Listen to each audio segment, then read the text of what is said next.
लाजा और बिला इम्तियाज इसकी एक ऑपरेशन किया जाए। लेकिन रात को हमने देखा कि जब बाद में प्राइम मिनिस्टर साहब के स्टेटमेंट्स आए और दीगर जो लीडर्स थे उनके स्टेटमेंट, उन्होंने कहा कि जनाब बिला इम्तियाज ऑपरेशन होगा, सर्जिकल ऑपरेशन होगा, बिल्कुल टारगेट किया जाएगा और उसके बाद एलिमिनेट किया जाएगा। आज की स्टोरीज भी ये है कि जनाब भत्ताखोरों को कहा गया कि वो निकल जाएं, ये करें वो करें। अब बहुत बड़ी बड़ी माफियाज बैठी हैं कराची में, जिस तरह कि आप जानते हैं उसमें ड्रग लॉर्ड्स हैं, उसमें भत्ता माफिया, उसमें ठप्पा माफिया है, उसमें आपका जो पर्ची दी जाती है कि जी आप दें हमें, ये नहीं तो कल को बच्चे आपके उठा लिए जाएंगे, नहीं तो आपको मार दिया जाएगा। और फिर कोई एक आध दस्ती बम फेंक कर या कुछ फायरिंग करके इस तरह के सिग्नल्स भी दिए जाते हैं कि अगर ये मुमकिन है तो कल शायद आप भी ना हो। बोरीबंद लाशों का मिलने का सिलसिला भी जारी है। इसके अलावा लैंड माफिया, लैंड ग्रैबर्स जो हैं, वो बहुत बड़ा एक वहां पर सिस्टम है। फिर उसके बाद ड्रग्स की हम बात करते हैं तो बहुत बड़ा मनीशियात का जो एक कारोबार है, और उसके बाद बहुत से लोगों की इसमें इन्वॉल्वमेंट, और हर एक शख्सियत उस गैंग, उस ग्रुप के पीछे कोई ना कोई पॉलिटिकल इन्फ्लुएंस है, और फिर वही ये जंग है जिसका ये रिजल्ट है। लेकिन अब तक आपने देखा कि पिछले एक तकरीबन हफ्ते के अंदर ऑलमोस्ट 100 अफराद को कत्ल कर दिया गया। हम जब भी टेलीविजन ऑन करते हैं, हर घंटे 2 घंटे के बाद 2 अफराद की बॉडी मिलती है जनाब बोरियों में, किसी को फायरिंग करके कत्ल किया जाता है, 2-4 जो बसों को आग लगा दी जाती है, 2 फिर पता चलता है एक डेथ टोल बढ़ता जा रहा है। एक खौफ है। आज हड़ताल थी, यौम स्याह मनाया गया एमक्यूएम की जानिब से, पूरा कराची पैरालाइज था। अब कराची में होने क्या जा रहा है, इसी मौजू पर हम बात करेंगे कि अब next future course of action क्या होगा। सबसे पहले तो हम बात करेंगे जी अपने नुमाइंदे से, लेकिन उससे पहले मैं अपने आज मेहमानों का आपसे तारुफ करा दूं। मेरे साथ मौजूद है जी यास्मीन रहमान साहिबा। यास्मीन रहमान साहिबा is member of national assembly, she is representing Pakistan peoples party है। मैम बहुत बहुत शुक्रिया आप आई। और थोड़ी देर में नाज़रीन हमें ज्वाइन करेंगे सैयद हैदर अली शाह साहब, रुकन कौमी असेंबली के और ताल्लुक उनका ANP से, will be joining us very soon. लेकिन इस वक्त हमारे साथ शमील गौरी जो कि हमारे कॉरेस्पॉन्डेंट हैं इस वक्त मौजूद हैं कराची से। अस्सलाम वालेकुम जी। वालेकुम सलाम। शमील, अब तक की क्या अपडेट्स हैं, इस वक्त तक की सूरत हाल क्या है कराची की? देखिए, इस वक्त तक की कराची की जो सूरत हाल है, आज भी अब से कुछ देर पहले एक लाश बरामद हुई पाक-कॉलोनी के इलाके लियारी नदी के पास है, जिसके बाद आज जो तादाद है हलाकियों की टारगेट किलिंग की या दहशतगर्दी की वारदातों में 7 हो चुकी है, और अब तक मजमूई तौर पर तकरीबन 108 अफराद गुज़िश्ता एक हफ्ते के दौरान दहशतगर्दी का निशाना बने। और ये सूरत हाल सबसे ज्यादा संगीन गुज़िश्ता माह थी जब 300 अफराद जो है वो एक माह में कत्ल किए गए सिर्फ दहशतगर्दी की वारदातों में। और ये रिकॉर्ड था उन 17 सालों का कराची में जराइम हुए थे, उन 17 सालों में सबसे बड़ा रिकॉर्ड हुआ था। आज कराची में मुत्तहदा जो सूरत हाल थी उस पर मुत्तहदा कौमी असम्बली की जानिब से शोक का ऐलान किया गया था, जिसमें मुकम्मल तौर पर हमने ये देखा कि ट्रांसपोर्ट, कारोबार, तमाम जो कारोबारी मराकज थे वो बन रहे। लेकिन उसके बाद आज उसके अल्ताफ हुसैन जो मुत्तहदा कौमी असम्बली के कायद है, उनका इस बात का ऐलान किया गया ट्रांसपोर्ट और दुकानें जो है जो यौम शोक का खात्मे आज यानी कि वक्त था उसके खत्म होने के बाद अपनी दुकानें खोले, और ट्रांसपोर्टर्स जो हैं वो भी अपनी गाड़ियां सड़कों पे लिया। तो इसके बाद अब हमें ये नजर आता है कि ट्रांसपोर्ट कराची की शहरों में, कराची की सड़कों पर मौजूद है। कुछ मार्केटें भी खुलना शुरू हो गई हैं, कुछ मार्केटें खुल चुकी हैं, लेकिन कराची में खौफ का वो आलम जो कि गुज़िश्ता कई माह से वो बदस्तूर बरकरार है। हर जगह जहां ये सूरत हाल थी कि लोग हर जगह खौफजदा हैं कि किस वक्त कहां पर क्या हो जाए, ये कुछ नहीं पता चलता। कराची में इस वक्त भी हम ये देखते हैं कि जो इलाके जिनको ये कहा जा रहा है कि पुरअमन इलाके हैं, और यहाँ पे कोई ऐसी सूरत हाल नहीं है कि जहां कोई ऑपरेशन किया जा सके, कि जहां टारगेट किलिंग की वारदातें ज्यादा हैं या कम है, वहां पर भी शहरी खौफजदा हैं, क्योंकि एक इलाके से दूसरे इलाके में जाते हुए शहरी जो है वो अदम तहफ़्फ़ुज़ का शिकार है। मजमूई तौर पर कराची में इस वक्त हर तबका फिक्र जो है, हर मकतबा फिक्र जो है वो परेशान है। ख्वाह वो कोई भी हो, मजहबी जमातें हों, सियासी जमातें हों, कारोबारी हजरात हों, स्कूल जाने वाले तालिबे इल्म हो या सरकारी मुलाजिम हो, निजी इदारों में काम करने वाले मुलाजिम हो, कहीं किसी को कोई तहफ़्फ़ुज़ हासिल नहीं है। और हुकूमत की जानिब से कल भी ऐलान किया गया कि 9 इलाकों में टारगेटेड ऑपरेशन होगा। उसके बाद क्या सूरत हाल होगी ये किसी को नहीं पता। रहमान मलिक साहब ने ऐलान किया कराची में इससे पहले भी कि असले के खिलाफ ऑपरेशन होगा, और उन्होंने एक डेट भी अनाउंस कर दी कि जनाब 30 अगस्त के बाद कोई भी असला लाइसेंस जो है वो काबिल कबूल नहीं हुआ कराची में जब तक कि रिन्यू नहीं किए जाते। लेकिन बाद में जब नादरा से उससे कॉन्टेक्ट किया तो पता ये चला कि अब तक उनको डेटा ऐसा फराहम नहीं किया गया जिसके तहत ही हो सके। फिर बाद में हुकूमत सिंध की जानिब से भी ये ऐलान हुआ कि असला से पाक कराची को किया जाएगा, लेकिन इसके लिए जिनके पास सिंध का लाइसेंस है उनके लाइसेंस मनसूख नहीं होंगे, दीगर सूबों के या वो कैंसिल हो गए और उनको रिन्यू करवाना पड़ेगा होम डिपार्टमेंट सिंध में जमा कराने के बाद। लेकिन जो सूरत हाल इस तरह आपने तस्करा किया कराची की, तो इस वक्त कराची में मजबूरी तौर पर जो सूरत हाल है वो इंतहाई कशीदा है। हर शहरी इस तरह मैंने आपसे पहले भी कहा कि हर मकतब फिक्र जो है वो इस हवाले से परेशान है, तशवीश का इजहार किया गया। आज भी उलमा अमन काउंसिल की जानिब से कॉन्फ्रेंस की गई जिसमें उन्होंने अपने तहफ़्फ़ुज़ात का इस बात का इजहार किया कि जो सूरत हाल कराची में है वो कहीं से भी इत्मीनान बख्श नहीं है। दो बड़ी जमातें जो हैं वो कराची में फौज का मुतालबा भी कर चुकी हैं और ताजिर बरादरी जो कि न सिर्फ कराची बल्कि पाकिस्तान की मईशत में रीढ़ की हड्डी की हैसियत रखती है, वो भी इस बात का बरमला इजहार कर चुके हैं कि कराची में अब मामला इस नहज पर पहुंच चुके हैं कि यहाँ फौज को होना चाहिए। लेकिन कानून नाफिज करने वाला इदारा जो गुजरा है उनका कहना है कि नहीं, अभी ऐसी सूरत हाल नहीं है। रहमान मलिक साहब के रोजाना बयान आते हैं लेकिन अमली तौर पर कराची में अब तक कुछ नजर नहीं आ रहा। बहुत बहुत शुक्रिया, थैंक यू शमील, बहुत शुक्रिया। मैम ये तो थी लेटेस्ट अपडेट्स। 108 अफराद के तकरीबन आप देखें कि हलाकतें हो चुकी हैं और अभी तक उन्होंने कहा कि जो असले की बात की, मैं let's start of from weapon जो है। मैम एक तासुर है कि लोग जमा करा देंगे, लोग जमा नहीं कराएंगे। ऐसे कभी हुआ नहीं कि आज तक लोग खुद जाएं जी अपना मेरा असला है जनाब ये गैर कानूनी है, या आप रख लें और मैं बड़ा अच्छा आदमी हूं जमा करा दूंगा, और लाखों की तादाद में जो असला है जो वेपन है या गैंगस्टर्स के बाद कोई क्यों कराएगा। तो मैम अगर असला एक जो रहमान मलिक साहब ने कहा जनाब कि इनका हम नए लाइसेंस बनेंगे, सारा कुछ होगा, और ये तो मेजोरिटी 80% जो है असला वो सारे का सारा गैर कानूनी है, उसका कोई क्यों लाइसेंस बनवाएगा। और सारे नॉन प्रोहिबिटेड बोर्स हैं, ये प्रोहिबिटेड बोर्स भी हैं, उसमें ज्यादातर जो इस्तेमाल में आ रहे हैं, तो ये कैसे होगा ma'am, how is it possible. देखिए अभी वैसे उन्होंने एक फिगर दिया कि 325 अफराद पिछले 6 महीनों में तकरीबन इस सारे मसले की में जान खो बैठे अपनी 6 हफ्तों में आई मीन 1.5 महीने में। That's alarming situation. और जो डीवेपनाइजेशन है इसके लिए रहमान मलिक साहब ने जो भी अनाउंस किया, बट मैं समझती हूँ कि बहुत ज्यादा ड्रास्टिकली अक्रॉस द बोर्ड कि किसके पास असला है, ये नहीं देखना कि कौन क्या है, कितना मुकाम ऊंचा नीचा यहाँ आयात से आएंगे कुछ, अक्रॉस द बोर्ड जब तक नहीं होगा तो ये मसला हल नहीं होने लगा। आपने बिल्कुल ठीक कहा, स्मगल्ड अशिया, स्मगल्ड असले की खास तौर पे अंबार लगे हुए हैं। आपके अपने इलाकों में बहुत से ऐसे इलाके हैं जहाँ पे ऐसा असला बन रहा है और उसका कोई लाइसेंस नहीं, कोई कुछ पूछने वाला नहीं है। तो इसको तो बिल्कुल रहमान मलिक साहब की जिम्मेदारी है, इंटीरियर मिनिस्टर भी हैं और जिम्मेदारी तो है, लेकिन वो जाते हैं कराची पे बात करते हैं, आगे से जुल्फिकार मिर्जा को पड़ जाते हैं। आज क्या फाइनल क्या बात हुई प्रेसिडेंट साहब से मुलाकात में, क्या कोई अपडेट्स क्या हैं? डिफरेंस ऑफ ओपिनियन ठीक है, पार्टीज में आता है। अगर वो उधर सिंध गवर्नमेंट के कुछ अरकान जो है वो रहमान मलिक साहब के साथ उलझ पड़े, प्रेशर है, जाहिर है बड़ी क्लैपिंग हुई जब उन्होंने वहां पर बात की। सुनने को तो ये भी मिला कि प्राइम मिनिस्टर साहब के साथ भी उनकी थोड़ी कलामी तो नहीं कहना चाहिए, जाती वाला लफ्ज होगा, लेकिन कुछ डिबेट या आर्ग्यूमेंट जरूर हुआ उस जगह पे। किन के साथ? जुल्फिकार मिर्जा का और प्राइम मिनिस्टर का। मैं समझती हूँ कि जुल्फिकार मिर्जा साहब के काफी अरसे से इस सारे मामले में सामने नजर आते हैं, तो मे भी उनकी नर्व्स पे इतना प्रेशर डेफिनेटली होगा और होना भी चाहिए, क्योंकि हुकूमत की आफ्टरऑल जिम्मेदारी है और सूबाई हुकूमत की ज्यादा जिम्मेदारी बन जाती है कि सारे लॉ एंड ऑर्डर सिचुएशन को इन प्लेस रखना, और वो अभी नहीं हो रहा तो यकीनन वो अब टेंस होंगे और कोई ना कोई उनका डिफरेंस ऑफ ओपिनियन सामने आया होगा। लेकिन चले हम पार्टीज में अपना देखते हैं, हमारी जब इंटरनल मीटिंग्स भी होती हैं कुछ ना कुछ ऐसे मामला सामने आते रहते हैं।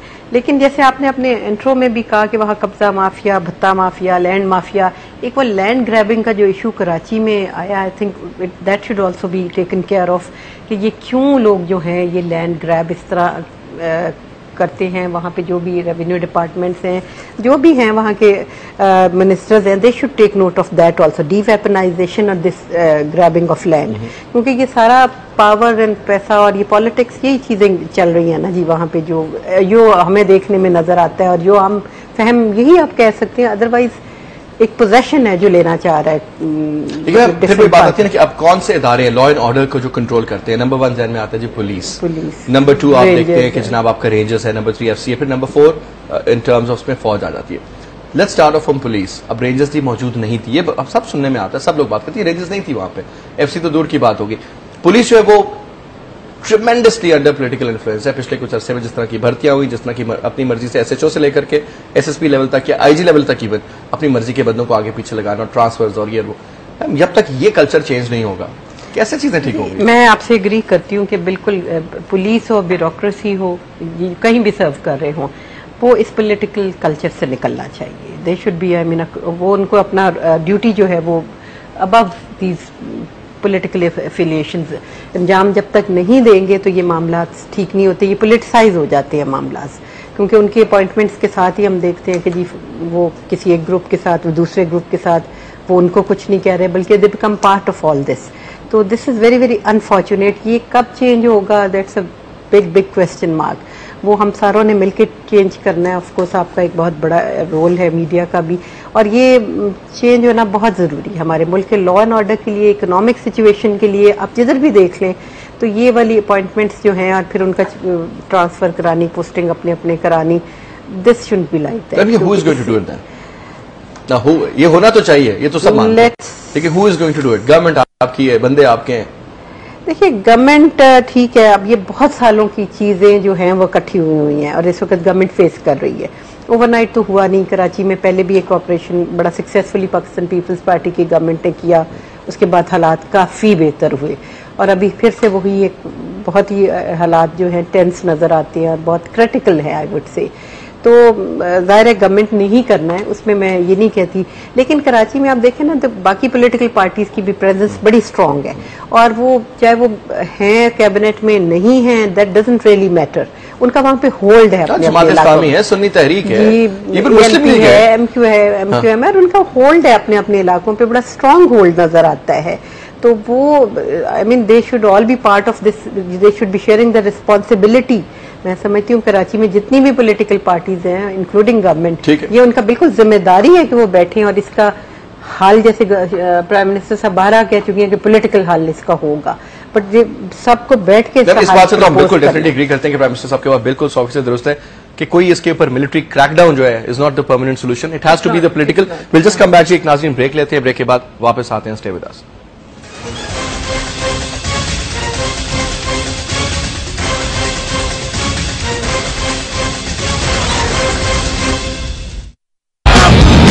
किसने कहा था कि तर्जीह 65 की कर लो? बरकतों और रहमतों का ये महीना हमें मिल बांटने का दर्स देता है, इसलिए बिजली की बचत को यकीनी बनाने के लिए हर फालतू लाइट और स्विच को फौरन ऑफ कर दें। एक वक्त में ज्यादा से ज्यादा एक एसी चलाएं और वो भी हमेशा 26 डिग्री पर, ताकि ज्यादा से ज्यादा बिजली मिले और हर नमाजी, रोजादार और इबादत गुजार की जरूरत पूरी हो सके।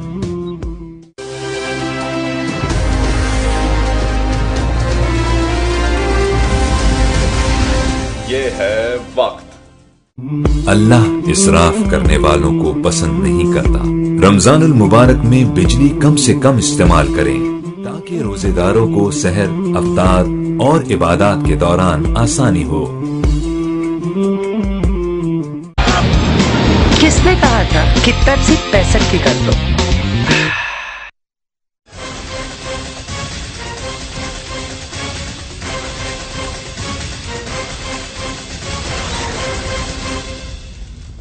Welcome back to you watching हमारा प्रोग्राम देख रहे हैं जी आप हॉटलाइन, और गुफ्तगू हमारी जारी कराची की सिचुएशन के हवाले से। मैम आपने कहा कि पॉलिटिकल हल है, ठीक, पॉलिटिकल हल तब होता है मैम जब तमाम जमातें, सब कायद-ए-आज़म के दौर में राउंड टेबल कॉन्फ्रेंस हुआ करती थी, सब बैठते थे, एक अपना मौक़िफ़ पेश किया जाता था और उसके ऊपर एक हम कहते थे जनाब कि ठीक है आप अपना मौक़िफ़ दें, आप अपना दें, आप अपना दें, और ठीक है उसके बाद कुछ 19-20 करके एग्री कर लिया जाता है। मैम अभी दो चीजें, एएनपी एक अलग उनकी बात है कि जनाब कि हम अमन सब चाहते हैं, सब बात ये करते हैं अमन चाहते हैं, लेकिन अंडरग्राउंड क्या गेम हो रही है गॉड नोज। एक दूसरे के ऊपर ब्लेम गेम है। एमक्यूएम कहती है जनाब के ये पीपल्स पार्टी ने ये कर दिया, पीपल्स पार्टी कहती है जनाब ये एमक्यूएम की किए धरे हैं सारे काम, कोई एएनपी पे इल्जाम लगाता है, एएनपी उन पे इल्जाम लगाती है, और फिर बाकी जमातें, और फिर ये होता है कि शायद इसी आड़ में लोग जाती दुश्मनियां भी निकाल रहे हैं और किससे बन रहे हैं। जो रहमान मलिक साहब का इशारा था गालिबन वो ये था कि जाती दुश्मनियां खत्म की जा रही हैं कि किसने किसको मरवा दिया, और जनाब चलो जी इसी चक्कर में वेव आई हुई है तो इसमें कोई एफआईआर नहीं कटेगी, वो बोरीबंद लाश उस चक्कर में मिल जाएगी और सारा कुछ हो गया ना। मैडम आप मुझे ये बताइए कि वो कौन से फोर्सेस होंगे, वो कौन से शख्सियात होंगी और वो कौन से एजेंडे होंगे जो इन जमातों को एक राउंड टेबल पर लाए और उस दिन कह चला कि आज हम 8 बजे उठेंगे ना तो फैसला करके उठेंगे। हाँ जी, ऑब्वियसली कि एजेंडा जिसको सारा एक्सेप्टेबल भी हो। बिल्कुल, पहला एजेंडा तो यही है कि peace in Karachi, of course ये टॉप ऑफ द एजेंडा तो यही होगा ना, और उसके बाद फिर इलेक्टोरल प्रोसेस में जिसको भी जहां मेजॉरिटी मिलेगी वो उसका स्ट्रांग होल्ड बन जाएगा। एक्चुअली तो वो डिवीजन ऑफ पावर की ही बात है ना कि कौन किधर कैप्चर करना चाहता है। तो पीस वो कराची में किस तरह लाना चाहते हैं, इस पे कंसेंसस बिल्डअप करना बहुत ज़रूरी है। अगर ये पार्टीज आपस में ही रहीं कि जी किसका कौन सा हल्का किसका है और कौन सा स्ट्रांग होल्ड किसका है और किससे वो लूज होती हुई नजर आती है, किसी की ग्रिप लूज होती नजर आती है सारी सिचुएशन पे, तो वो इनसिक्योर होकर रिटेलिएट करते हैं। और सेकेंडली दैट्स वेरी इंपॉर्टेंट जो आपने कहा कि जब वल्नरेबल सिचुएशन होती है तो बहुत से लोग फायदा उठाते हैं, इवन एक्सटर्नल फोर्सेस फायदा उठाती है। वो भी उठा रही है, बिल्कुल बिल्कुल, मैं वहीं पर रूल आउट नहीं कर, हाँ जी, रूल आउट नहीं कर सकते कि एक आपका जो वो एक्सटर्नल फोर्सेस इंटरनल फोर्सेस को प्रमोट करते हैं, उनको फाइनेंस करते हैं, उनको असला दिया जाता है, पैसा दिया जाता है। इकोनॉमिकली मोस्ट वाइब्रेंट सिटी आपके पास एक ही है ना जी, एक पोर्ट है और एक ही सिटी है जिसपे इकोनॉमिक वाइब्रेंसी नजर आती है, तो why not hit Pakistan there जहाँ पे उनको आगे बढ़ने का मौका ना मिले। तो आई वुड से कि ये जिम्मेदारी हम सबको, आपको भी डालनी है कि पॉलिटिकल जितनी पार्टीज की वो मौजूदगी है उनको वो बैठे और इसका मसले का हल, जैसे आपने कहा कि आज ये 2 दिन का एजेंडा लेके बैठ जाए और दूसरे दिन कौम के हाथ में अनाउंस करें कि जी ये जाए, और किया जा सकता है इसका कोई इस पे रॉकेट साइंस नहीं है इसमें। ऐसा कोई अच्छा, एक क्विक चीज से पहले कि हम अपने नेक्स्ट पे जाए, मुझे ये बताइए कि कराची में मैं गाड़ी में रेडियो सुन रहा था, ये बड़ी इंपॉर्टेंट चीज है नाज़रीन, मैं आपसे भी शेयर करूंगा। ये वो हम यूथ की बात करते हैं और ये वो चैनल था जो कि यूथ का चैनल, एक रेडियो चैनल था, और उस पर बड़ी अच्छी जुनैद जमशेद साहब की नाते भी चल रही थी, तो बड़ा वो, अब उसमें वो जो खातून मीडिया से हैं उनका भी ताल्लुक टीवी पे भी आती है, वो प्रोग्राम अटेंड कर रही थी और सडनली वो कॉल्स ले रही थी और SMS भी ले रही थी, और सडनली एक कॉल आती है कि जी अब वो पढ़ रही कहती कि कराची को जी पाकिस्तान से अलग कर देंगे तो हालात ये हो गए यहाँ पर। फिर किसी ने कोई और बात की, फिर इसी तरीके से मुख्तलिफ, अब वो जो यूथ के अंदर आ रहा है कि वो एक बड़ी मैं कहता हूँ लैक ऑफ मोटिवेशन थी उसके अंदर। खैर she handled it very well and she said नहीं हम सबको मिलकर करना है, हर चीज का हल है, हर चीज का एक सिलसिले ठीक हो जाते हैं। But this is very alarming when people start thinking, और मेरे ख्याल में जो आपने एक्सटर्नल फोर्सेस की मैडम बात की रिफ्लेक्ट करती है कि वो फोर्सेस जो अभी इंटरनल मसाइल हैं उन्हीं को उस वक्त वो एनकैश करते हैं ना। देखिए ये जो वो मतलब यूथ की ये बात है ना, वो तो अभी बच्चे हैं ना, अभी उतना तो एज का तजर्बा नहीं है, तो they want to get rid of that part of the जहाँ पे ये सारा शोर शराबा सुकून की जिंदगी चाहते हैं। तो दैट्स वेरी इजी टू से, लेकिन वो ऐसा नहीं होना, कभी भी हम सोच भी नहीं सकते। लेकिन ये बात बिल्कुल यूथ अगर बच्चों को है तो वो कहेंगे कि क्या मुश्किल पड़ी है। कोई बात है, Karachi always had a very privileged, उनकी बड़ी लाइफस्टाइल था और सारा कुछ था, लेकिन आज वो देखते हैं। नाज़रीन हमें अभी भी ज्वाइन किया सैयद हैदर अली शाह साहब ने, MNA ANP से उनका ताल्लुक है। बहुत बहुत शुक्रिया शाह साहब, आप आए प्रोग्राम में। शाह साहब, बात हो रही है कराची सिचुएशन के हवाले से कि कराची में जो सिचुएशन बन चुकी है, जो हालात बन चुके हैं, अब हम ये बात करें, ठीक है जी, रोजाना के स्टेटमेंट, रोजाना की बयानबाजी, at the end of the day रात को जब टेलीविजन की आखिरी हम सोते हैं बुलेटिन सुन के, तो उसमें ये पता चलता है जनाब की 15 हलाकतें, 16 हलाकतें, ये नॉर्मल दिन है। वो अच्छा दिन है जिस दिन 7-8 हलाकतें होती हैं और थोड़े 20 तक नॉर्मल स्टोरी, और फिर जनाब 30-40 हो तो हम कहते हैं यार बड़ा मसला गड़बड़ था। शाह साहब, इसका अब लिटिल मतलब ये वो आप अगर आपके पास अथॉरिटी दीजिए कि सर ये आपने डॉक्यूमेंट साइन करना है और आपने पीस डील करनी है, क्या करेंगे आप? ये जी हमारे, चूंकि मैं NP से ताल्लुक रखता हूं, तो 6 महीने पहले हमारी पार्टी ने यह कहा था कि अगर फौज वाली पुलिस नहीं कर सकती, रेंज नहीं कर सकते, और पॉलिटिकल जो लोग हैं वो इसको सही तरीके से हैंडल नहीं कर सकते, क्योंकि बहुत सारे इस तरह मीटिंगें हो गई NP और MQM और पीपल पार्टी में, लेकिन उसका कोई रिजल्ट नहीं निकला। तो इसलिए हमने बादल खासा जो आखिरी बात है फौज की, कि अगर वो आइन के अंदर रहते हुए और मखसूस टाइम के लिए वो आ जाए, और वो जो क्रिमिनल है और जो जिसका सब जगह पे जिक्र हो रहा है कि ये बत्ता माफिया और ये वो, तो अगर उसको वो हैंडल कर सकते हैं तो क्यों नहीं, क्योंकि फौज भी हमारे मुल्क का एक हिस्सा है। और सर शाह साहब, हम लोग पता क्या करते हैं, हम लोग फौज को लगा देते हैं जनाब खाले साफ करने जी, हम फौज को लगाते हैं बिजली के बिल कलेक्ट। अब मैं आपको मजे की बात बताऊं, काम क्या हमने फौज को दिए में, फिर हम कहते हैं जनाब बिजली का बिल भी आप कलेक्ट, फिर हम जब उनका अमन भी आपने कायम करना है, ये भत्ता माफिया को भी आपने क्लियर किया। ये फौज को कई PMA में ट्रेनिंग नहीं दी जाती कि जनाब बिजली के बिल कलेक्ट करो, PMA में किसी अफसर को ट्रेनिंग नहीं जाती कि भत्ता माफिया से कैसे करनी है, और सड़कें बनाओ, और उसके बाद जनाब लड़ो भी, और FC से भी, फिर मतलब, और फिर कहते हैं जनाब ये हमारे इक़्तिदार में आ जाते हैं। फिर भाई साहब अगर जब सारे काम उन्हीं के जिम्मे, तो इक़्तिदार भी फिर उन्हीं को दे, फिर ना उनको आप कहेंगे जनाब डिक्टेटरशिप हो जाती है।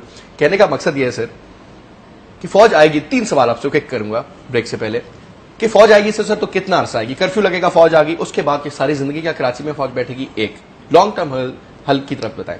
दूसरा मुझे ये बताएं कि सर फौज को कौन गाइड करेगा कि यार किसको मारो, किसको छोड़ो, किस महल्ले में क्या ऑपरेशन करो, किसका दरवाजा तोड़ के अंदर जाना है और किसको शूट करना है, या किस घर से असला निकालना है। मतलब ये सर मुझे थोड़ा इसका टेक्निकल लेवल पे बताएं कि किस तरह होगा। मतलब देखो ये तो रेंजर और पुलिस कर सकती है, कैपेबल है। ये तो छुपी हुई बातें नहीं है जी, बत्ता माफिया वालों को पता है। MQ वाले कहते हैं कि हम आपको वो लिस्ट देते हैं, नबील गबोल साहब कहते हैं कि मेरे साथ 500 आदमी का लिस्ट है वो हम देते हैं, शाहिद सैयद साहब इस तरह कहते हैं कि मेरे साथ वो लिस्ट है। या तो ये करें कि तमाम लिस्टों को निकाल के ये तमाम जो क्रिमिनल है, क्रिमिनल तो सब है, अगर वो कहते हैं पीपल पार्टी वाले कहते हैं क्रिमिनल है तो क्रिमिनल तो हो गए ना जी, या शाहिद सैयद कहता है या डॉक्टर सत्तार साहब कहते हैं, फिर इन सबको इकट्ठा करके इन सबको पुलिस के हवाले करेंगे, इन लोगों से निपट लें। इसकी क्या गारंटी है कि सही लोग हैं, ये पॉलिटिकल विक्टिमाइजेशन नहीं है? क्योंकि अगर मैं एनपी कहूंगा ना तो मैं कहूंगा जी एमक्यू के भी 4 बंदे से मेरी बनती नहीं को रगड़ो, 2-4 पीपल्स पार्टी के वो भी ये सोचते होंगे। नहीं, ये तो जरिए की बात है ना, अगर कराची बचानी है ना जी, कराची अगर बचाना है तो ये आपस में बैठ के फैसला करें कि ये नहीं है, ये सही है, ठीक है, ये सही है, तो इस पे बात हो सकती है। इस तरह तो बात है, गलत आदमी, मैं एक गलत लिस्ट भी आपको दे सकता हूं, लेकिन आप दो अगर उसमें मुझे हेल्प करें कि ये आदमी नहीं है, सही है, इसकी मैं गारंटी देता हूं, या ये ऐसा है, तो बगैर टाइम जाया किए दो तीन चीजें पूछेंगे आपसे। ब्रेक का इशारा हो रहा है, मुझे ब्रेक लूंगा कि एएनपी पे भी बड़े बड़े इल्जामात लगते हैं, उसकी तरफ से मैं आऊंगा जी, क्योंकि कोई दूध का धुला इधर नहीं है। अगर पीपल्स पार्टी को हम फुल टाइम टारगेट बनाते हैं, मैं तो जाती तौर पर खुद, क्योंकि गवर्नमेंट में तो तनकीद तो उन पर करनी है, एमक्यूएम है तो उनके भी मसले मसाइल हैं, कोई उस तरह की स्टोरी नहीं। एएनपी के ऊपर भी काफी ज्यादा डायरेक्ट इल्जामात लगते हैं जी। Will just take a short break है, ब्रेक के बाद वापस आते हैं। स्टे विद अस।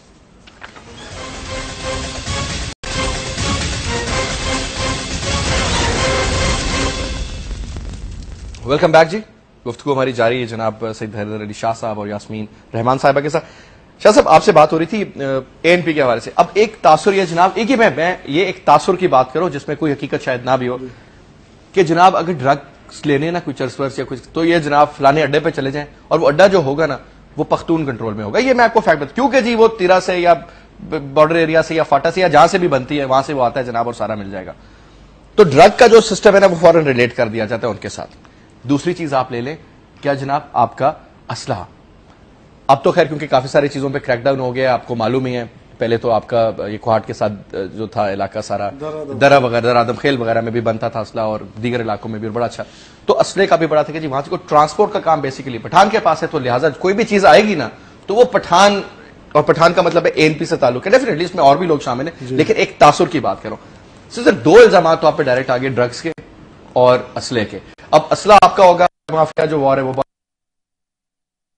माशाल्लाह, फिर उसके ऊपर भी आपका हसाब अभी भी होता है, फलानी जमीन पे कब्जा करना है, ओ यार वो फलाने मेरे दोस्त हैं उधर से मैं आपका काम करा, तो इतने लाख फैक्ट कि जनाब वो 4, 6, 5, 8, 10 कबायली इलाके में बिठा दिया और जनाब सारे डर गए, जमीन हाफ कहते हैं ना, half ownership is your possession basically.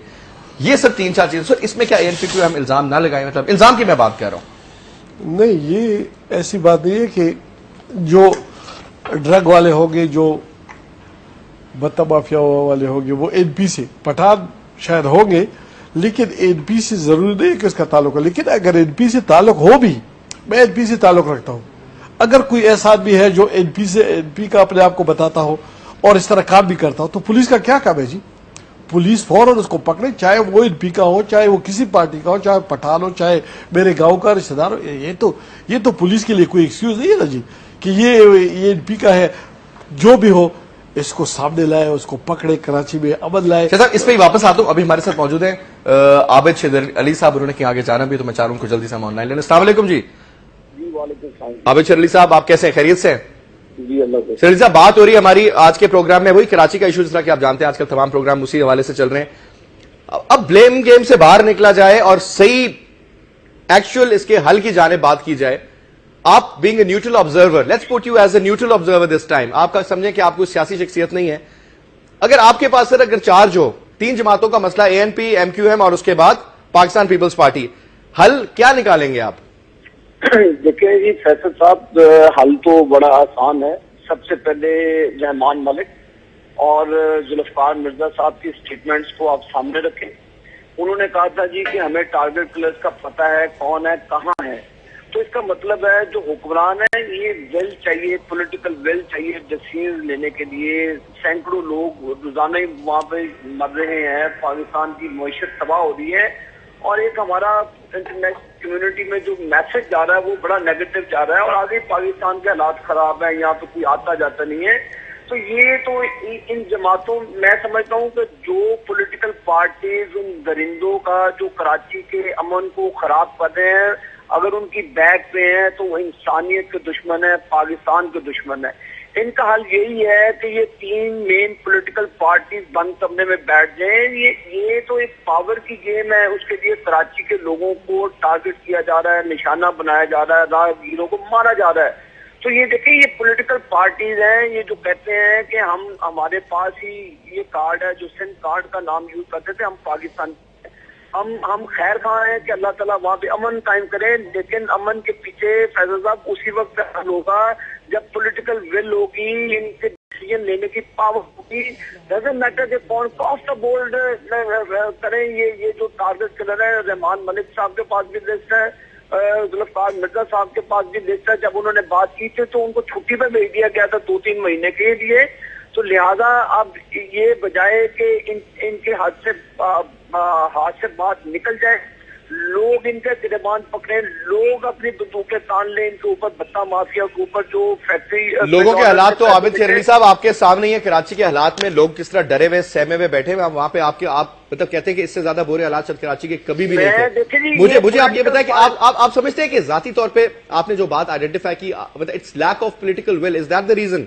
बिल्कुल लैक ऑफ पॉलिटिकल विल है, और इन लोगों को पता है कि कौन लोग मार रहे हैं। ये सिर्फ अपनी हुकूमत बचाने में लगे हुए हैं, इक़्तिदार को तूल देने के लिए लगे हुए हैं, और इक़्तिदार के तूल के लिए ये कह रहे हैं कि चंद लोगों की जानें चले जाएं तो कोई बात नहीं। खुदा के लिए पाकिस्तान आज खून में नहाया जा रहा है।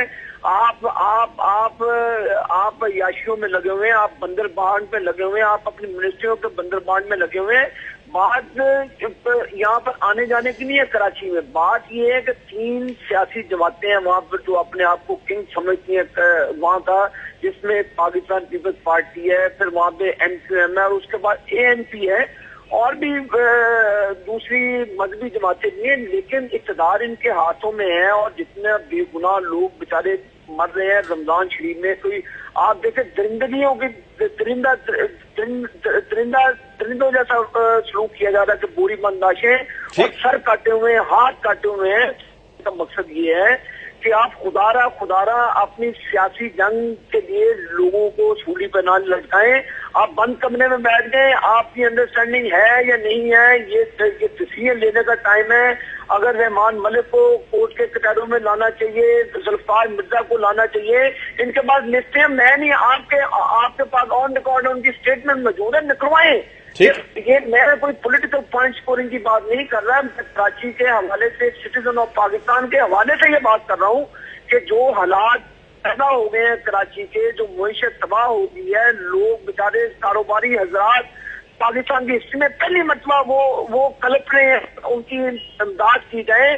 तो ये हुक्मरान किस चीज का इंतजार कर रहे हैं? मीटिंगें किए जा रहे हैं, कोई रिजल्ट नहीं निकल रहा। 30, 15, 20, 25 लाशें सड़कों पे रखी है। खुदारा मीटिंगों से निकले बाहर और रिजल्ट दे कौम को कि ये बत्ता कोर्ट है, ये कलर थे, तो ये इनको सजाएं दी हैं। जनाब बहुत शुक्रिया, thank you very much. Abid शेरनी, यही क्वेश्चन आई पुट फॉरवर्ड जी, बहुत शुक्रिया आपका।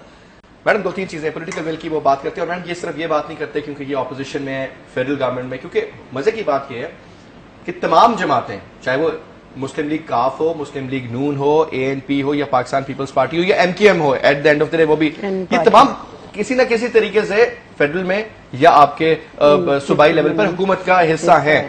मैडम मुझे आप ये बताएं, एक तो वो बात करते हैं पॉलिटिकल विल, वो कहते हैं पॉलिटिकल विल नजर नहीं आती, क्योंकि अभी तक स्टेटमेंट्स ही चल रहे हैं, जो भी है कि हम तो ये बात करते हैं कि कराची के हालात नॉर्मलाइज हो, सिलसिले दोबारा से बच्चे स्कूल जा सके, यूनिवर्सिटियां खुले, एक कारोबार हो, लोगों को डर खौफ कम हो।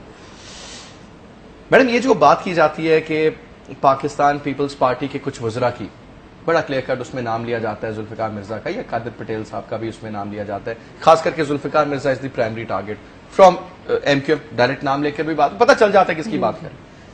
मैडम उनको इतनी ज्यादा लेवरेज क्यों दी जाती है? Because he's a friend of the president and he has the audacity to even straight away pinpoint करके रहमान मलिक पे चढ़ जाते हैं, वज़ीर आज़म पे वो उंगली उठा के बात करते हैं, क्यों नहीं? मैं नहीं अब then he comes up ऐसे स्टेटमेंट देते हैं जो कितने कत्लों की वजह बन जाते हैं उसके बाद। देखिए ऐसा नहीं है कि वो फ्रेंड है, अगर प्रेसिडेंट साहब के तो बहुत सारे फ्रेंड्स होंगे, उनमें बोल रहा he is not Zulfiqar, he is Zulfi, थोड़ा लेवल और है। लेकिन देखिए फ्रेंड्स तो बहुत, एक तो नहीं होता ना फ्रेंड, तो 3, 4, 5 भी हो सकते हैं, तो कोई सारे फ्रेंड्स ऐसे तो नहीं कर रहे। I mean buddies you said, पर फिर उसमें फिर और लोग भी हैं, सब ऐसे तो नहीं कर रहे। अब एक उनका कह लें कि नेचर भी होती है किसी की एक्सप्रेस करने की, या उन पर जिम्मेदारी जो है वो इतनी है कि वो उसके अंडर प्रेशर आके वो नहीं चाहते कि इंटरफेयर फेडरल गवर्नमेंट की तरफ से हो, and he wants to control the situation. तो अगर वो केपेबल है तो रहमान मलिक साहब ना इंटरफेयर करे, let him do his job, के वो अगर कंट्रोल कर सकते हैं। Rahman Malik has been sent by the president or either by the prime minister, ma'am, वो अपनी मर्जी से थोड़ी जाते हैं। ऑब्वियसली किसी ना जाए। देखिए कॉम्प्लेक्स सिचुएशन इतनी ज्यादा है कि अभी तक आइडेंटिफाई जब तक हम नहीं कर पाते कि हुआ द किलर्स, ये कहा जाता है कि पॉलिटिकल विल नहीं नजर आती, वो मैं इससे एग्री इसलिए नहीं करूंगी कि अल्टीमेटली नुकसान तो गवर्नमेंट को होता है ना, कि लॉ एंड ऑर्डर सिचुएशन खराब कहीं भी होती है मुल्क में। सिंध गवर्नमेंट है तो वो भी पीपल्स पार्टी की है, फेडरल गवर्नमेंट है तो वो भी मेजॉरिटी पार्टी पीपल्स पार्टी है, तो अल्टीमेटली जिम्मेदारी भी गवर्नमेंट की है और नुकसान भी फिर आता है कि ये जिम्मेदारी नहीं निभा रहा है। तो ऐसी बात तो पॉलिटिकल विल तो डेफिनेटली है, लेकिन जब तक हमसे मतलब है कि लॉ एनफोर्समेंट एजेंसीज, ये अभी तक क्लियर कट कोई हमें सामने नजर नहीं आता कि हुआ द किलर्स। उन्होंने कहा जी 100 से ज्यादा बंदे हमने पकड़े, हम सामने पेश करेंगे। मैडम ये ऑन रिकॉर्ड आपकी पार्टी के स्टेटमेंट्स हैं। नहीं वो सही है, लेकिन वो किधर है 100 बंदे, हमें तो ये नहीं पता। मैं यही कह रही हूँ ना कि ठीक है स्टेटमेंट आई, उन्होंने सामने नहीं लाए, तो हमें आइडेंटिफाई अभी तक at least to my mind this is not clear. Madam फिर मैडम पुलिस के ऊपर फायरिंग होती है 3 दिन पहले, उनकी बस के ऊपर जो स्पेशल कमांडोज बुलाए जाते हैं, उसमें से कितने लोग शहीद हो गए, कितने जख्मी हो गए, ठीक ठाक बड़े लेवल पर जो लोग पकड़े गए। उसके बाद वहां के एक बड़े सीनियर पुलिस अफसर का यह बयान था कि मेरे ऊपर सियासी प्रेशर है। मैडम आप हमने पहले भी बात इस पे की है। क्या है ये? देखिए वही बात है कि जैसे आपने कहा कि फौज आ जाए तो वो भी एक फिर प्रेशर उन पे भी आ सकता है कि जी किधर क्या करना है, कहाँ। लेकिन मैडम आर्मी उस तरह का प्रेशर लेगी नहीं, क्योंकि they do not report to any politician. उनकी पोस्टिंग जो है वो जुल्फिकार मिर्जा ने नहीं करनी, उसके लिए पूरा जीएसपी में अलग एक डिपार्टमेंट होगा, तो उसको फर्क नहीं पड़ता, उसका प्रमोशन भी नहीं होगा हमारे मुल्क में। तो उसके ऊपर जब प्रेशर नहीं होगा तो उसके ऊपर इन्फ्लुएंस भी नहीं होगा। एफसीओ ब्यूरोक्रेसी हो, are the posting so important कि ये अपना ड्यूटी भी उसके सर अंजाम नहीं देते, and they are looking for. Madam if I was a 22 grade officer I would have loved to stay as a secretary interior या सेक्रेटरी एस्टैब्लिशमेंट हूं मैं, या मैं सेक्रेटरी बाकी हूं, मुझे अगर ओएसडी लगा देंगे तो मेरे किस काम का। नहीं मैं समझती हूँ कि एम्बिशंस होती हैं, बट ओवर एम्बिशियस होना और उसमें अपनी ड्यूटी को बिल्कुल ही निगेट कर देना, ये फिर कोलैप्स ऑफ सिस्टम है। मैडम अच्छा अफसर जो है, मुझे मैडम आपके सामने ये जंग चल रही है कि एक अफसर जो है फिर आपका सिस्टम काम नहीं कर रहा। तो madam system who runs the system, it's the government who runs the system. लेकिन ये आज हुआ है, आप बताएं ये सारा जो मामला पुलिस का, ये सारा कुछ आज माजी को बदला नहीं जा सकता, फ्यूचर हमने देखा नहीं, लेकिन हम हाल के ऊपर कॉन्सेंट्रेट करेंगे तो हम फ्यूचर को बेहतर करने की बिल्कुल सोचेंगे। फिर पुलिस और रेंजर्स और ब्यूरोक्रेसी ये डिसाइड कर ले कि उन्होंने अपनी पोस्टिंग्स करानी है, दोस्तियां निभानी है, प्रेशर्स निभाने हैं कि अपनी ड्यूटी करनी है, because this is this is a dilemma. Madam इस मुल्क में इलेक्शन से पहले भी अपनी मर्जी के बंदे लगा दिए जाते हैं स्कूलों में। ये चौधरी साहब के ऊपर तो इल्जाम ये था कि जब अटक के इलेक्शन हुए जहां से चौधरी परवेज लाई साहब जीते, वो मेजर साहब साथी साहब वहां पर थे, वो कि जो कुछ हुआ वो दुनिया ने देखा मैडम वहां पर क्या क्या। खैर नहीं, वो एक अलग चैप्टर है, वो खुल गया चैप्टर, तो लेकिन हम लॉ एनफोर्स नहीं कर सकेंगे जब तक हम इन सेक्शंस को ठीक नहीं कर सकते। मैम वो फिर वही बात है ना, पॉलिटिकल विल अगेन। शाह साहब देखो जी, ये इतनी सादा सी और इतनी बात नहीं है, मामूली बात भी नहीं है। अगर मैं मेरे दो एमपीए हैं और उसके लिए मैं इतना सब जितने क्रिमिनल है उधर उनको मैं पुष्पनाही दूं और 40 लाख लोगों को मैं आग में धकेल दूं, ये तो कोई सियासत नहीं है। इस तरह पीपल पार्टी वाले कोई 2-3 सीटें हैं और वो पूरी कराची को अगर आग में धकेलती है और किसी पे सियासी दबाव डालती है कि ये जो लोग पकड़े गए इसको बेनकाब न करो, ये इसको ये न करो, ये इससे तो बात नहीं। ये सबसे फेल स्टेट की यही इलामतें होती है कि पुलिस वाला अपना काम नहीं कर सकता, रेंज वाला अपना काम नहीं कर सकता, रहमान मलिक को कोई और इशारा मिलता है। अब ये मिर्जा कौन है जी? 40 लाख ये 2 करोड़ लोगों से तो भलातर चीज नहीं है। ये पार्टी में बहुत सारे पीपल, पार्टी तो दरिया की तरह समंदर की तरह बड़ी पार्टी है, और भी लोग आ सकते हैं, फौरन आ सकते हैं। लोगों को पता भी चलेगा कि कराची के अमन के लिए उसको हटा दिया गया, उसको पार्टी से निकाल दिया गया, कोई बड़ी बात नहीं है जी। या रहमान मलिक को, ये लोग रोज मरते रहेंगे, लोग रोज तरह होते रहेंगे, ये नहीं। इसलिए तो हम कहते हैं कि फौज आ जाए, क्योंकि जब ये एक सीनियर पुलिस अफसर ये कहता है कि मुझ पे सियासी दबाव है तो वो काम किस तरह करेगा?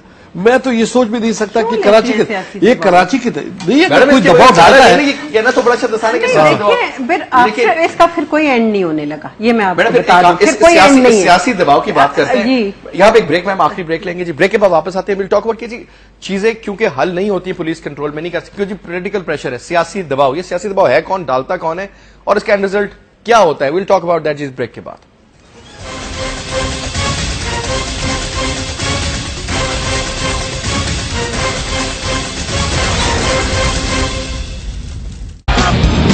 किसने कहा था कि तर्ज 65 की कर दो।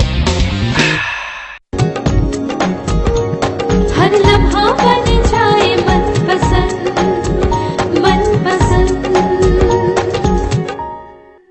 अल्लाह इसराफ करने वालों को पसंद नहीं करता। रमजानुल मुबारक में बिजली कम से कम इस्तेमाल करें ताकि रोजेदारों को सहर, अफ्तार और इबादत के दौरान आसानी हो। किसने कहा था कि तर्ज 65 की कर दो।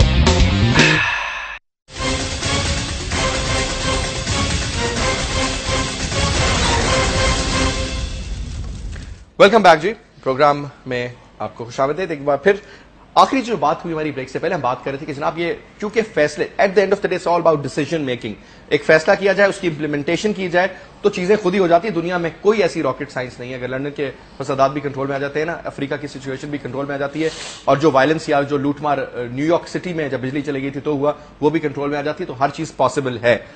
पाकिस्तान में once we know the problem, जनाब ये लिस्ट है, जनाब ये लोग नाम है, ये लियारी के हैं, ये कुरंगी के हैं, फलाना फलाना फलाना, ये 4-6 जमातें हैं, और जनाब ये इसका हल है, ये पुलिस है, ये रेंजर्स है, एफसी। कैसे मुमकिन है कि फाटा में हालात ठीक कर दिए, स्वात में ठीक कर दिए, और यहां से कौन सी इतनी बड़ी रॉकेट साइंस। मैडम मुझे अब क्विकली, बिकॉज 2.5 मिनट आप दोनों हजरात के लिए, मैडम सियासी दबाव आपने कहा क्यों लेते हैं, मैडम ना लें तो फारिग और नया बंदा उनकी जगह पे लग जाता है, आपके सामने मैडम। देखिए सिस्टम को फिर किसी ने तो ये चैलेंज फेस करना है ना। अगर हम सियासी दबाव, ठीक है मैं मानती होगा, मैं ये इसको निगेट नहीं करती, लेकिन somebody has to stand up for that। कोई अब अगर हम यही करते रहे कि जी, आपने बिल्कुल कहा कि जी फौज को बुला लें, और आपने भी ठीक कहा कि फौज अगर इन कामों में लग गई कि हर जिम्मेदारी, NLC भी फौज, FWO भी फौज, ये भी फौज, अब थोड़ा सा तो नहीं, बहुत सलाब आता है तो फौज, जलजला आता है तो फौज, हमने बाकी इंस्टीट्यूशंस की कैपेसिटी बिल्डिंग ही नहीं की मैडम। नहीं, और फौज को सीडीए का ये हाल था कि जलजला आया था तो उनके पास इक्विपमेंट नहीं था बिल्डिंग सीधी करने का, शुक्र है कि फौज की डायरेक्शन चेंज कर दी है। अब ये भी देखे ना कि चेंज हो गई है ना उनके डायनामिक्स, DHA फलाना, this is not really acceptable कि इस तरह की तो नहीं होता। और इसी तरह हम अपने, अगर हमारी पुलिस इतनी डिपेंडेंट है वो पॉलिटिकल पोस्टिंग्स पे या FC या रेंजर्स जो भी फोर्सेस हैं, तो आई मीन उनको भी मैं यही कहूंगी हुकूमत की ही जिम्मेदारी है। कोई somebody has to start it। ठीक है, सिस्टम को खत्म करें, मेरिट पे लाएं, जो रहता है रहे, नहीं रहता तो OST बना दे। तो अब हमें we have to stand up for this, क्योंकि अगर ये इसी चक्कर में रहे तो आई मीन वी से मतलब all of us including you, I mean, we as a society, as a nation, we have to stand up for the system। वरना तो फिर ये चलता रहेगा इसी तरह, और यही होता रहेगा कि जी वो उस पे डिपेंडेंट है, वो उस पे डिपेंडेंट है, पैरालाइज कर रहे हैं हम सिस्टम को। दिस इज नॉट रियली, मतलब हम कहीं भी स्टेबिलिटी की तरफ नहीं देख रहे, हर तरफ यही नजर आ रहा है कि जी वो डिपेंडेंट हो जाएंगे और वो कुछ काम नहीं करेंगे। देखिए हम लोगों पे भी, हम पॉलिटिकल लोग हैं, सियासी वर्कर हैं, हम लोगों पे भी प्रेशर होते हैं। एटलीस्ट हम वॉइस तो करते हैं ना, अपना ओपिनियन किसी हद तक वॉइस करते हैं हम। ये नहीं कि हमें कोई मना नहीं करता, लेकिन सर्टनली अपनी अपनी लिमिटेशंस होती हैं। बट कहीं दुनिया में कहीं ना कहीं से तो हम शुरू करेंगे, वरना तो as a nation we will not. ठीक, it has to be started, it has to be started soon, और हमें करना है इमीडिएटली। देखो जी, ये कराची तो ऐसा नहीं कि एक IGP के अंडर है, थाने है उधर, इस हर थाने में लगा हुआ नहीं, ये क्रिमिनल लोग है, ये बतखोर है, ये जुआ खेलता है, ये इसके अड्डे है, ये सब खबर होती, ये सब खबर। इसलिए मैं कहता हूं कि जो नाम सामने रखे, पुलिस वालों को भी बुलाए, SP को भी बुलाए, और शाही सैयद अपने नाम रखे, फारूक सत्तार साहब अपने नाम रखे, और पुलिस वालों से पूछे क्या इनका बैकग्राउंड क्या है, ये ऐसे है कि नहीं है। अगर पुलिस वालों ने कह दिया कि है, तो शायद वो NP से हो, चाहे पीपल पार्टी से हो, चाहे किसी भी पार्टी से हो, तो तमाम लोगों का एक तरफ हो जाए। तमाम पार्टी वालों के। अब IGP का ये काम है कि ये या कराची छोड़ दे, या इनको पकड़े या इनको मारे। या कराची छोड़ के किधर जाए, हैदराबाद में जाके कार्रवाइयां शुरू कर दें? नहीं, ये लोग जो है फंस के, ये जो बाहर से आए हुए लोग हैं, इनको पकड़ के अंदर करके इनको अंदर करें, मारे जी, क्यों नहीं मारे? उसको कुछ भी हो सकता है। अगर वो 10 पुलिस वालों को मारता है तो क्या वो सबसे ऊपर है? तो उसको भी मारना चाहिए ना, बजाय इसके कि उसके अदालतें हो, पेशियां भुगते, तो उसको भी इस तरह मारना चाहिए जिस तरह उसने पुलिस वालों को, वो बेचारे किस लिए आ रहे थे? वो अमन के लिए आ रहे थे ना। अगर वो गरीब लोग, पुरअमन लोग, वो लोग जो जिसका कोई काम ही नहीं है, लेना ना देना, वो मरते हैं, तो ये लोग क्यों नहीं मरते जो रातों रात अमीर हो जाते हैं? जो ये बता माफिया है, जो ये है, अगर ये तो मैं भी कर सकता हूं, आप भी कर सकते हैं कि तमाम लिस्ट ले आओ और पुलिस वालों को कहे कि ये क्रिमिनल है कि नहीं। क्रिमिनल है तो बस खत्म, क्रिमिनल नहीं है तो उसको दूसरे नंबर अंडर ऑब्जर्वेशन रखिए। ये भी हो सकता है। ये एक बड़ी आपने इंपॉर्टेंट बात की, और यही बात है कि जिस तरीके से नाज़रीन दीगर इलाकों में, खास करके हम जब सुबह खैबर पख्तूनख्वा की बात करते हैं, उस दिन भी हमारी बात हुई किसी साहब से जहां पे जरगे बने मुख्तलिफ, और अमन कमेटियां बनाएगी मुख्तलिफ इलाकों में, और उनको भी वेपन असला उनके पास है कि अगर तालिबान अटैक करते हैं, ठीक है, फौज का एक आपके पास सपोर्ट होता है, लेकिन उसको आपने खुद हैंडल करना है, आपने अपने इलाके को खुद साफ करना है। तो मेरे ख्याल में जिस किस्म का स्टेटमेंट दिया गया कल एक ताजिर बरादरी की तरफ से कि यार आप लोग भी असला रखना शुरू कर दें, क्योंकि फिर ये बात है कि कब तक पुलिस से आप बचेंगे या पुलिस एक्सपेक्ट करेंगे आपको बचाएगी, कि फिर ये तो we are heading towards an absolute disaster अगर ये चीज कंटिन्यू करती है और कुछ और अर्सा कंटिन्यू करती है।